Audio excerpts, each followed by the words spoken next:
The Writer's Dossier podcast is a proud member of the Authors on the Air Global Radio Network. I'm Steve Urszenyi, and this is my Writer's Dossier. No writers were harmed in the production of this podcast.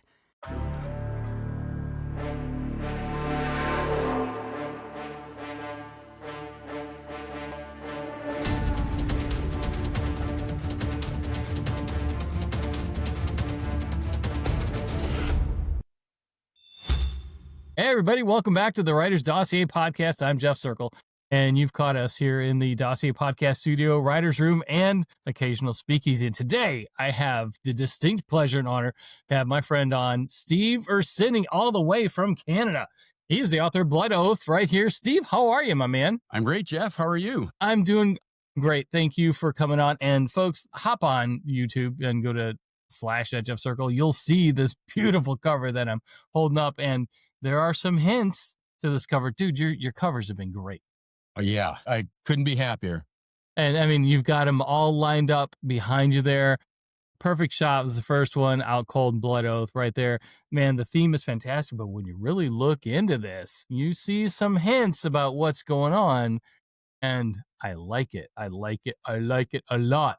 Talk about this cover a little bit and some of the little Easter egg little tokens that are in there that talk a little bit about Alex Martel, very special person, and what she's up to in Blood Oath. Absolutely. So Blood Oath, obviously the name of the book, it comes out very clearly in the story why it's called Blood Oath. The artwork is fantastic. I mean, the St. Martin's Press, Minotaur Books, St. Martin's Press, graphics team, art department, they have nailed it every time with all three of my books. They've asked me my opinion or my feedback, and all I really do is they send me a cover and it's perfect the first time, and I just say it's perfect.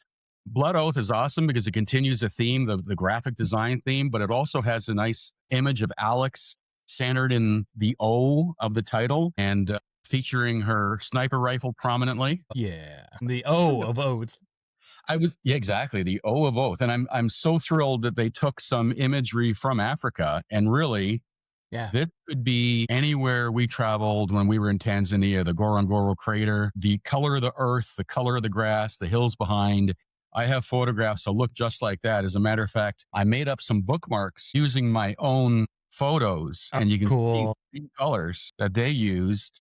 Those are my own photos, same color, same vehicle. So they just, that team nailed it. And it just speaks so much to the publisher understanding the story and nailing the cover. And yeah, I mean, we sort of learn right away when we see that vehicle, that's a safari vehicle. So we know right off the bat, we're probably going to see Alex on safari. And sure enough, that's how the book opens up. And Alex is carrying a rifle. So chance Alex is going to get into some kind of mischief involving a firearm. And with Alex, anytime she's holding a rifle, those are two things right there, folks. You're gonna want to definitely follow along with. So, who are you working with over there? I know you said Minotaur, you said St. Martin's. I don't want to get the name wrong, so I'll let you talk a little bit about your experience there, because now this is your third book, folks. If people out there aren't following along with Steve Urszenyi, gaining some traction here. Blood Oath is out. How else has the team been over there with coming up with stories as far as the editing and everything else that's been going on? They've been fantastic. I've had a weird journey in a way, just because when my first book was acquired and I got my first 2-book deal, the editor who I signed with, between the offer being made and the contract being signed, he took a job at another publisher. I was Joseph Brosnan, and he went on to Grove Atlantic, and I was handed off to Sarah Brill. Sarah was my editor for the first 2 books. And then midway through the second book, Out in the Cold, Sarah took a job at Atria Books. And I was handed off yet again to a different editor. But that's Michael Homler. So I'm with Michael Homler now. I've been with Michael through the end of Out in the Cold and now with Blood Oath. So the editing team has been great. It's been, even though it's been, it seems like when you're orphaned by an editor, that can be disruptive. It really hasn't been. The transition, the handoff has been pretty seamless. The team's fantastic. I don't get extensive notes. I don't know if the stories are that good, or if they just decided that I'm not worth fixing. I'm not sure which yet. So I could guess. We can't fix this. We're just going to say, hey, go. Just publish the book and be done with it. Yeah. So they've been awesome to work with. The editing team, they've given great notes when it's time to give notes. The process is lengthy, so both the my editor, Michael, as well as the copy editing team behind him. Everybody's been fantastic at tightening the story up, making it what it's supposed to be. Seeing the potential in the story and helping us get there together. And then I've got, my marketing guy, Steve, my publicist, Hector DeJean. They're just a dream team to work with. Yeah, I know Hector a little bit. We met at one of the conferences. We sat at the same table, and I wanted to get him in the dossier. I got to see if I forgot to post his dossier or not. Oh, Hector's fantastic. So yeah, you do. You've got a great team over there. I went to a couple of the Minotaur special events that you've had over the years, and just I've always gotten a really good vibe. So I'm glad you're there. I'm glad you're doing well. Do me a favor, send the elevator back down for some of the folks out there who are in that phase right now and listen to the dossier, and they have a manuscript, they've been picked up, and they're just a little behind where you are now. Maybe their first book is coming out in 2026 and they're about to go into that process that you've been through 3 times now. Give them a little bit of advice on dealing with editors, maybe patience, or what they should really stand for, or insist on, if anything. Help give them a little bit of advice to make it easier for them as they go through this the first time. Yeah, I mean, the beauty of it is, the whole publishing process, traditional publishing, it's a collaborative process. So when if you're fresh into this from a different profession, different industry, as most people are, obviously, you really don't know what to expect. And maybe there's a sense that it's us against them, it's you against your publisher, or something along those lines. If that's how you feel, you're completely mistaken. You need to understand, everyone needs to understand that the publishing team is there to support you. They want your book to succeed. So if they have recommendations or advice, it's not because they don't like something you've done or are doing, but maybe they have a different angle or perspective from their years and decades of experience that will help enrich your book, your publishing experience. I've never had a moment in the 3 books now that I've been with Minotaur where I felt that their interests and my interest didn't align. We all know selling books is a challenge, but when it comes to the process of editing, the process of making a book, just go along with it. Be collaborative. There's times probably to dig your heels in and say, no, I really want it this way. But I never found, even sort of the strongest editorial advice I might have received.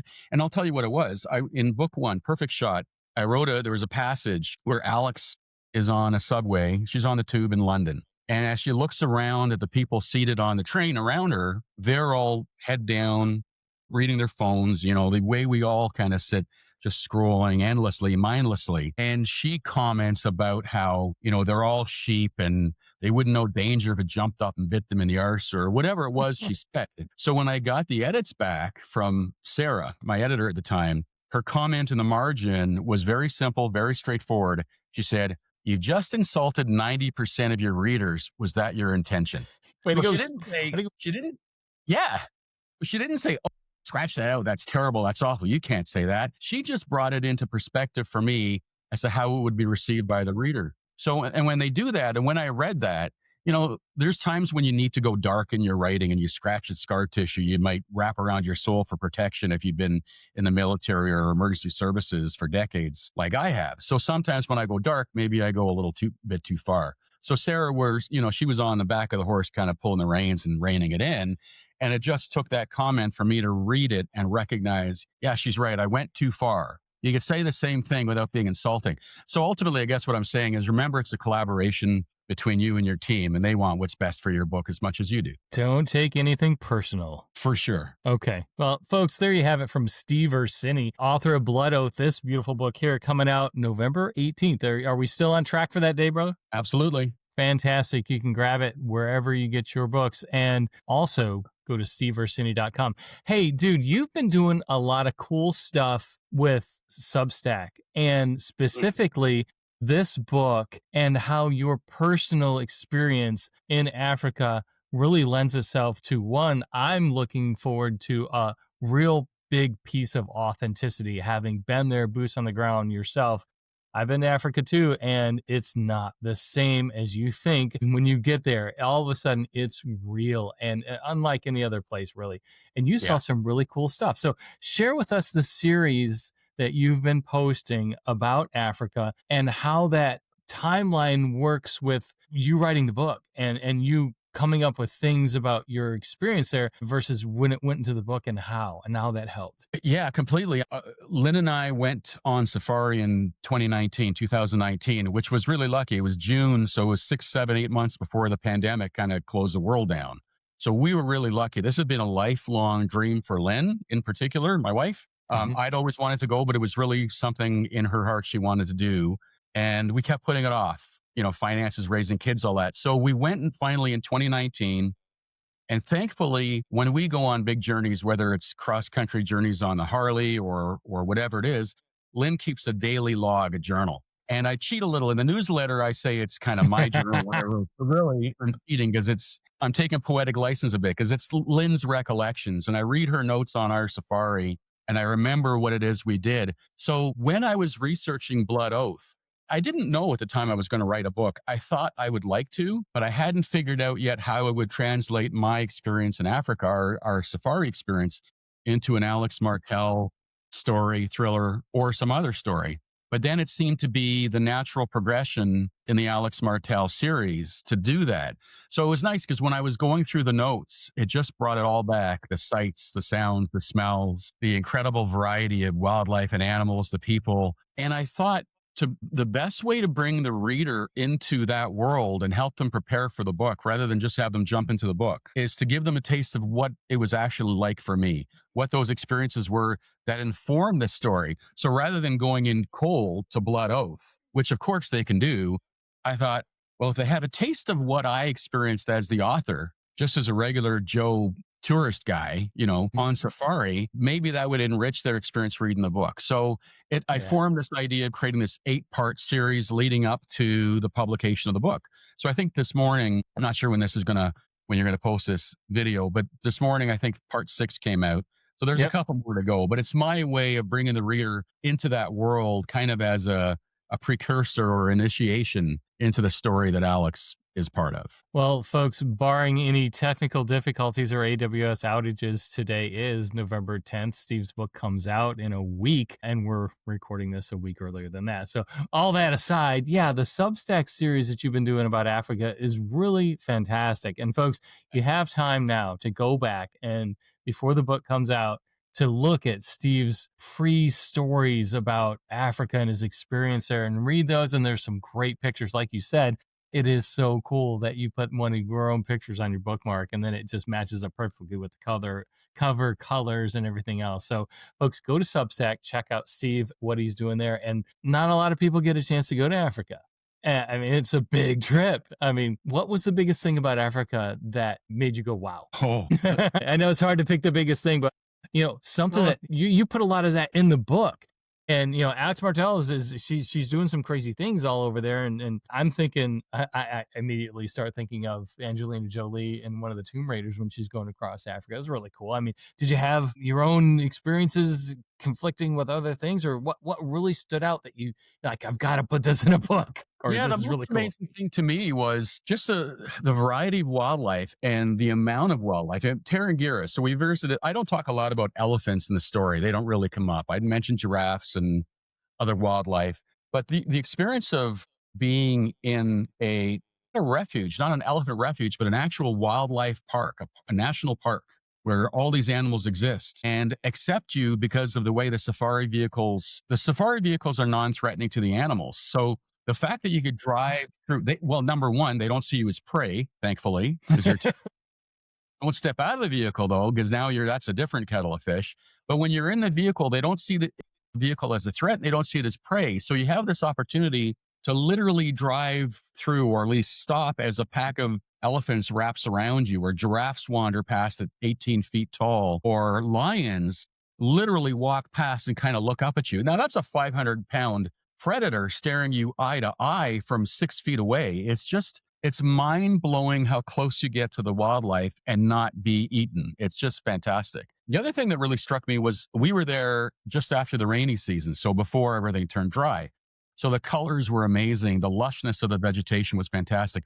But the smells, and I mention the smells over and over in the book, it's an aroma like nowhere else. It's just the earth smells different. The air smells different. It's just something about it that just sinks into your soul. And if you can go to Africa, go. It's just a fantastic experience. So we're lucky, and I'm glad I was able to put some of it and hopefully give readers some of that experience in the story and in my newsletter series. You and I went to different places in Africa because the smells I remember. No, yeah, that was a whole nother story. Hey, so I want to talk about something a little personal with me and you, and I want to start off by saying thank you. About 3.5 years ago, we met in person for the first time, and actually the first time was at Thriller Fest. The second time was at VoucherCon, and I launched the Writer's Dossier after Thriller Fest, after I met people like I.S. Berry and T.R. Hendricks and you. And that was, I think, April. And later on in the year, VoucherCon came around in the fall. And between that time, I had launched the dossier. You were in it as part of the early first group of people who were gracious enough to say yes. I don't know what you've got going on, Circle. You don't have a reputation for doing this, and I'm on board. And so thank you for that. Oh, my pleasure. The thing I'm really grateful for, though, was how that continued. And when we got to VoucherCon about 6 months later, I launched the website and I walked in, and it really still didn't really know that many people. It's only my second conference at my first VoucherCon, and I walked in, and you were there in a group that included, I can picture it. Steve Stratton was there, Jack Stewart was there, Simon Gervais walked by, Michael Carlson was there, and eventually Dave Temple walked by. And you and Steve, you saw me from a distance and instantly welcomed me into your circle and your group. And I'll just never forget that. And so I'm so grateful for what you did by saying yes to the dossier and being part of that. So that all leads into getting out there and connecting with people, both, online and on social media, but in person. What are the values for you, Steve, about going to conferences or going to writers events, meeting readers, doing signings, going on podcasts like this, talking to people, being a part of the community? How important is that to you? Oh, incredibly important. And you hit it on the head. And, bringing you into that group, so to speak, was no big deal, because to me, it was part of paying it forward, part of the community we belong to. We're part of this. A lot of us, you included, I'm sure, call it a tribe. This is our tribe. We found our people. And that's just a sign of the respect we have for each other, where we consider each other family, that we share this passion. On any given day, all my friends where I live aren't writers. They're not in the community. They're paramedics, they're police officers. They're none of the above. They're whatever they do for a living, but they're not writers. When we're together in the community at a conference where we can both share the joys that we experience and share the joys that someone else is experiencing and commiserate about the bad things that might be going on, whatever it is, we share that as a group, as a family. I discovered that for my first time in 2018, my first Thriller Fest conference. And I was blown away. I was expecting to be maybe not ostracized, but not welcomed in. I thought I was going to feel like an outsider from the very first moment. It wasn't like that at all. It was the opposite. Some of the biggest names in the business, like, your experience, welcomed me into their circle. And every chance I get now, I like to and I want to pay that forward, because we're not enemies. We're not competitors. We're family. We're doing the same thing. The old expression, rising tide lifts all boats. It's very true. We like to celebrate the success of everybody we're with. Some people say, well, why would you introduce so-and-so to your agent? He's going to become a competitor for you. Well, but he's not a competitor, or she's not a competitor. There's somebody doing the same job as me. If my agent finds a home for their book at a publisher, and the publisher publishes that book, and a reader reads that book, the reader's not done reading. They're going to want to read more books.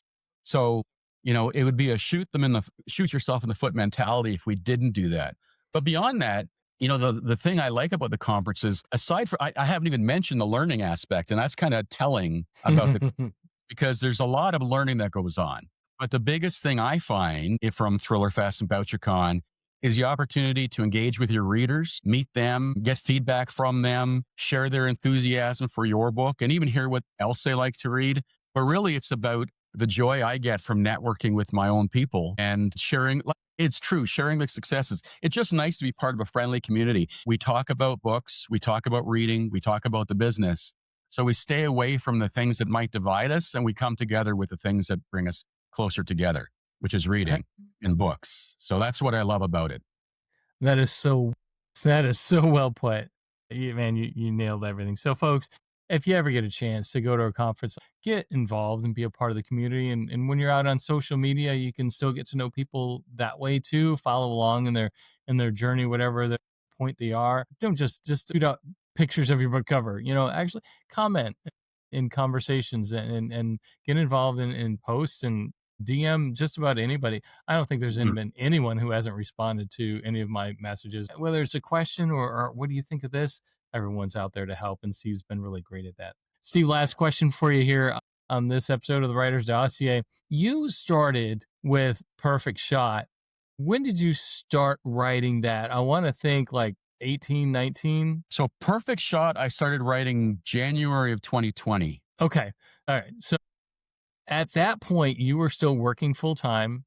You've done so many really cool things, which make you really qualified to write a book like this. You've been a combat medic. You've done tactical ERT type things, and you've also been a first responder for radiological, biological, chemicals, things like that. So really cool background, but you retired, and without we'll talk a little personal stuff here. Steve is no longer working full time and trying to write Perfect Shot. Now he is retired and he's written this one, Blood Oath. So how has it changed for you?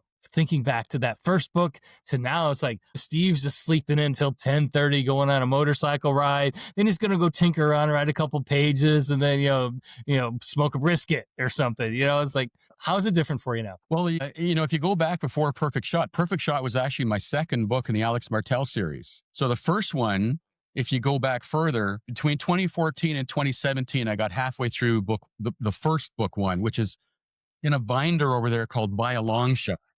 There it is. Okay. And I took another 6 months to finish By a Long Shot so I could go with a completed manuscript to Thriller Fest. Okay. I was still working full time. And then when we went on submission a year later with that book, after I got my agent in 2019, so it was a year to get an agent, another year to fix things up and go on submission. Then the pandemic happened. The week we went on submission, the pandemic happened, shut down the publishing industry, pulled my book out of submission.